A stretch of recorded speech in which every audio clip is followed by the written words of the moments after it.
Hi, I just wanted to share with you how my lemon tree is doing. This is the first one I grew. I grew it from a seed, and look how much it's grown. It's actually taller than me. I think it's about 6 foot now. And they're supposed to get to either 7 or 7.5 feet.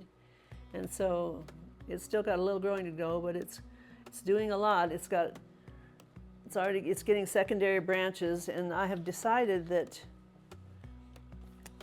it grows the secondary branches and it gets these thorns on them I discovered those the hard way. I got poked by those. They're very sharp.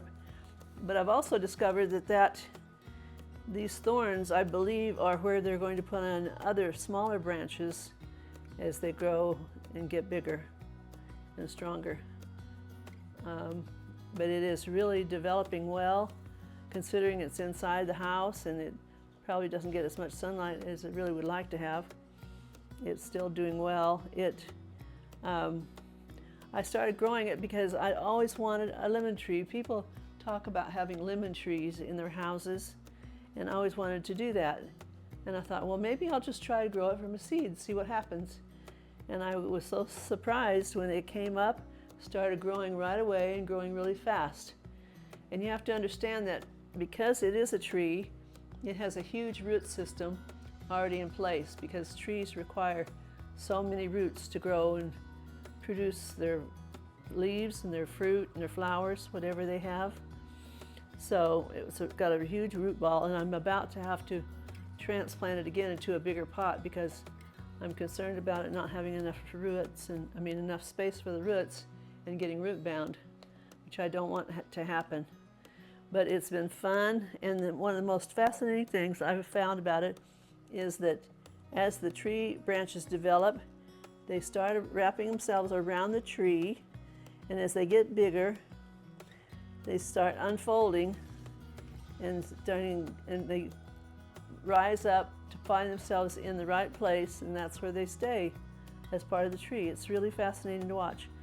And as it gets bigger, these limbs will grow straighter and taller, and it'll have more of a bushy look like most fruit trees do. So it's really fun, it's really interesting. Consider trying it yourself at home. You can do it if you have a good bright window. They like bright sunlight, and they like lots of water, and you'll need to use fertilize with quite a lot of nitrogen, because trees need nitrogen more than flowers do, because they have their leaves, they have so many leaves, and they also have flowers and sometimes fruit, and because of that they need more nitrogen than a regular plant on the ground does. But it's so fun, you ought to consider it. And I wanted to show you also how the bark is developing. I was so fascinated the first time I noticed that the bark is really starting to develop. You can see it's rough right there. It's really starting to develop its own bark. It's just so fun to watch a tree mature, and all the changes that happen while it's maturing are really cool. You can see these little branches coming out here, sub branches here and here, and I've got some more on the other side. But I need to turn it tomorrow because this backside needs to get more sunlight. But it's doing really well. I just need to give it more fertilizer and more water and a new pot, and it'll be really, really good. Consider trying one yourself. Just get some lemons as you buy lemons for lemonade. Save the seeds, rinse them off, dry them out, and plant them, and see if you can grow a lemon tree. I think you'd really enjoy the fun time of seeing all the changes that it goes through and how it grows. Hope you enjoyed this, and we'll see you next time.